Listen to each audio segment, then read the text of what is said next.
નમસ્કાર વિદ્યાર્થી મિત્રો, સ્વાગત છે એલ્સ એજ્યુકેશન યુટ્યુબ ચેનલની અંદર। આજના વિડીયોની અંદર આપણે વાત કરીશું ધોરણ 3 વિષય ગુજરાતીનું પેપર અને તેના સંપૂર્ણ સોલ્યુશન વિશે। એ પહેલાં જો તમે મારી યુટ્યુબ ચેનલને હજુ સુધી સબસ્ક્રાઇબ ન કરેલી હોય તો નીચે બેલ આઇકન બટનને ઓલ પ્રેસ કરી ચેનલને સબસ્ક્રાઇબ કરી લો, જેથી તમને આવનારા તમામ વિષયના પેપર સોલ્યુશન મળી જાય। તો ચાલો વિદ્યાર્થી મિત્રો વિડીયોની શરૂઆત કરીશું। નમસ્કાર વિદ્યાર્થી મિત્રો, સ્વાગત કરીએ ગુજરાતીના પેપર અને તેના સંપૂર્ણ સોલ્યુશન વિશે। અહીંયા વિદ્યાર્થી મિત્રો ફકરો આપેલો છે, તેને તમારે વાંચી અને યોગ્ય વિરામચિહ્નો સાથે લખવાનો છે। ત્યારબાદ છે નીચે આપેલા પ્રશ્નોના જવાબ 2-3 વાક્યમાં લખો। કદરૂપકા બતક સાથે થયું તેવું તમારા મિત્ર સાથે થાય તો તમે શું કરશો? તો વિદ્યાર્થી મિત્રો તમારો પાઠ આવે છે કદરૂપું બતક। એની અંદર એ બતક સાથે એના બીજા મિત્રો છે, એટલે કે એના જે ભાઈઓ છે સરખું વર્તન નહોતા કરતા। આવું તમારા મિત્ર સાથે થાય તો તમે શું કરશો એ તમારા શબ્દોમાં લખવાનું છે। હનુમાનજીનું કયું તોફાન તમને ખૂબ જ ગમે છે? તો હનુમાનજી માતાએ બનાવેલી રોટલી છાબડીમાંથી છાનામાના ખાઈ જતા હતા। આ તોફાન મને બહુ ગમ્યું, એવી રીતના તમારે લખવાનું રહેશે। તમને કઈ રમત રમવાનું ખૂબ જ ગમે છે? તો કબડ્ડી, ખોખો, પકડદાવ, વોલીબોલ, ક્રિકેટ, આંબલી પીપળી, ગિલ્લો દંડો, ચોર, સિપાઈ, સંતાકુકડી, અથવા તમે જે રમતા હોય તેમાંથી તમને કઈ રમત રમવાનું સૌથી વધારે ગમે છે તે લખવાનું રહેશે। ફકરો આપેલો છે, તેના આધારે પ્રશ્નોના જવાબ આપીશું। એક જંગલ હતું, તેમાં ઘણા પ્રાણીઓ રહેતા હતા, જેમાં હરણ, સસલું, જીરાફ, સૌથી વજનદાર હાથી જેવા તૃણાહારી। તૃણાહારી એટલે વિદ્યાર્થી મિત્રો ઘાસ ખાનારા પ્રાણીઓ।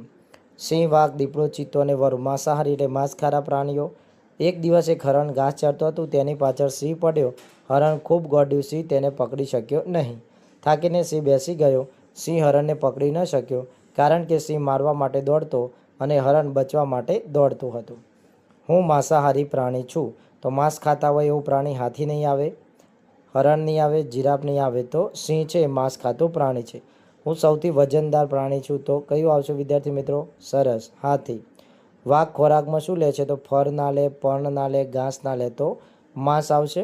અલગ પડતું નામ શોધો। હરણ, સિંહ, ચિત્તો, વરુ, તો આ ત્રણે છે માંસાહારી પ્રાણીઓ છે, તો હરણ અલગ પડે છે।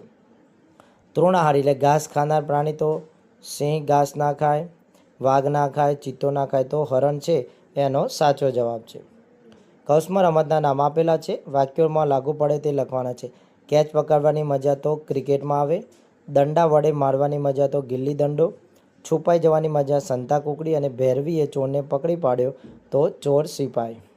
અહીંયા કાવ્ય આપેલું છે, તેના આધારે સુધારા કરીને ફરીથી લખવાનું છે।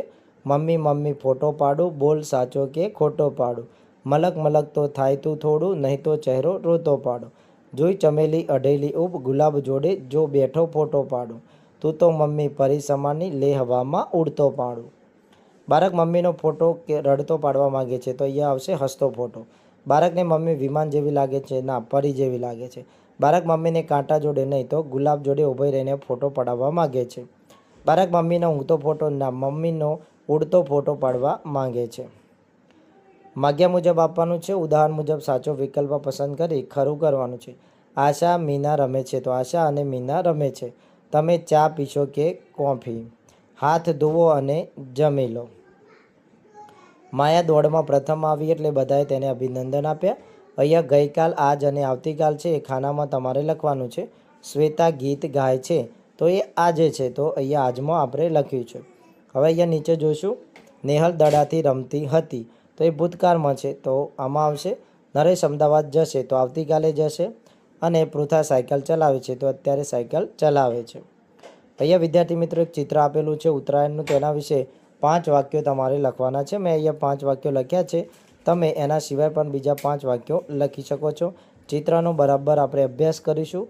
તો ચિત્રમાં ઘણા બધા પતંગ ચગે છે, કેટલાક બાળકો પતંગ લૂંટે છે, કેટલાક બાળકો ખુશ થાય છે, કેટલાક બાળકો પતંગ ચગાવે છે, ધાબા ઉપર પતંગ પડ્યા છે, કેટલાક બાળકો ધાબા ઉપર નાસ્તો કરી રહ્યા છે। તો આવી રીતના તમે બધું લખી શકો છો।